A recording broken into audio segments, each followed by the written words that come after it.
Tension కొనసాగుతోంది. నిన్న YCP నేత మురళి ఇంటిపై టీడీపీ శ్రేణులు దాడి జరిగిన నేపథ్యంలో ఉద్రిక్త వాతావరణం చోటు చేసుకుంది. నిన్న టీడీపీ వైసీపీ కార్యకర్తల పరస్పర దాడులు ఉద్రిక్తతకు దారితీశాయి. ఎన్నికల సమయంలో జరిగిన అల్లర్ల తర్వాత వైసీపీ మాజీ ఎమ్మెల్యే కేతిరెడ్డి పెద్దారెడ్డి తాడిపత్రి విడిచి వెళ్లారు. ఈవేళ తాడిపత్రికి వచ్చేందుకు ఆయన యత్నించడంతో టీడీపీ కార్యకర్తలు ఆయన ఇంటిని చుట్టుముట్టారు. ఆయన అనుచరుడి ఇల్లు, కారుపై దాడి చేశారు. పరిస్థితి చేజారుతుండడంతో పెద్దారెడ్డిని పోలీసులు తాడిపత్రికి రాకుండా పంపించేశారు.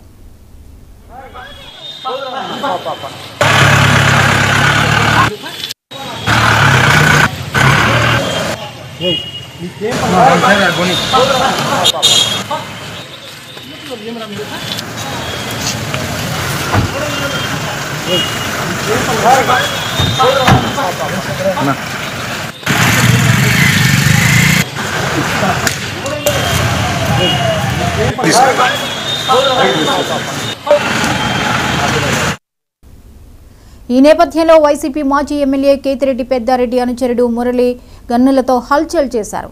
టీడీపీ శ్రేణులు తన ఇంటిపై దాడి చేయగా ఆయన 2 గన్నులతో వారిని బెదిరించారు. అందుకు సంబంధించిన వీడియో వైరల్ అవుతోంది. మరోవైపు పరిస్థితి మరింత దిగజారకుండా టీడీపీ శ్రేణులను పోలీసులు చెదరగొట్టిన విషయం తెలిసిందే. ఇందులో భాగంగానే తాడిపత్రిలో పోలీసులు భారీగా మోహరించారు.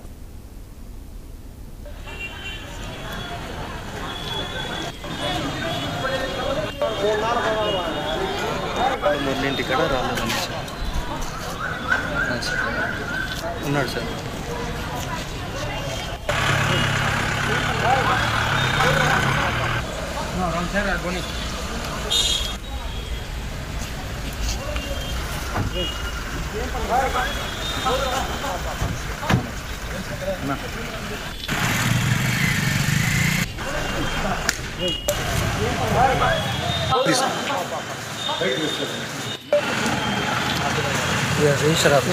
మమ్మల్ని